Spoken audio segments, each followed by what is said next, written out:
রহস্যজনক আগুনে বারবার পুড়ে যাচ্ছে শাহবাগ থানা ডাম্পিং স্টেশনে রাখা প্রাইভেট কার, ট্রাক, পিকআপ সহ বিভিন্ন যানবাহন। আইনশৃঙ্খলা বাহিনীর কড়া পাহারার মধ্যে কারা আগুন দিচ্ছে তাদের ধরতে পারেনি পুলিশ। তবে অপরাধী ধরতে এবার বিশেষ ব্যবস্থা নিয়েছে পুলিশ ও গোয়েন্দারা। এনামুল কবির, রূপমের রিপোর্ট।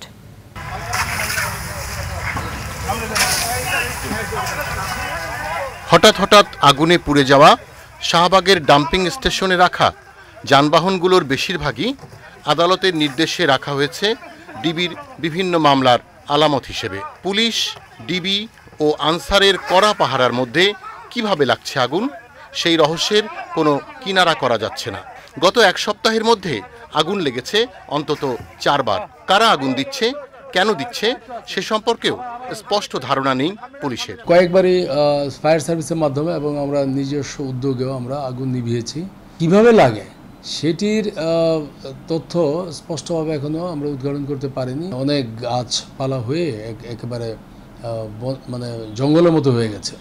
তো এই জঙ্গলের ভিতরে যদিও আমাদের পুলিশ এখানে আপনার ডিবি থেকে 2 জনকে দায়িত্ব দেওয়া আছে, তো 2 জন পুলিশ আসলে অপর্যাপ্ত, কারণ এক প্রান্ত থেকে আরেক প্রান্তে হেঁটে আসতেও 5 থেকে 6 মিনিট লেগে যায়। যখন পুলিশ অন্যদিকে যায় তখন হয়তো ভিতরে ঢুকতে পারে, কারণ সরাদিতে নানা ধরনের এই ধরনের ভাসমান লোক থাকে। আমরা অনেকবার চেষ্টা করি, তাদেরকে বের করতে পারিনি, বা বের করলে আবার চলে আসে। তা আমরা সন্দেহ করছি যে তাদের মাধ্যমে এটি হয়ে থাকতে পারে। আগুনের রহস্য জানতে না পারলেও অপরাধী ধরতে বিশেষ ব্যবস্থা পুলিশের।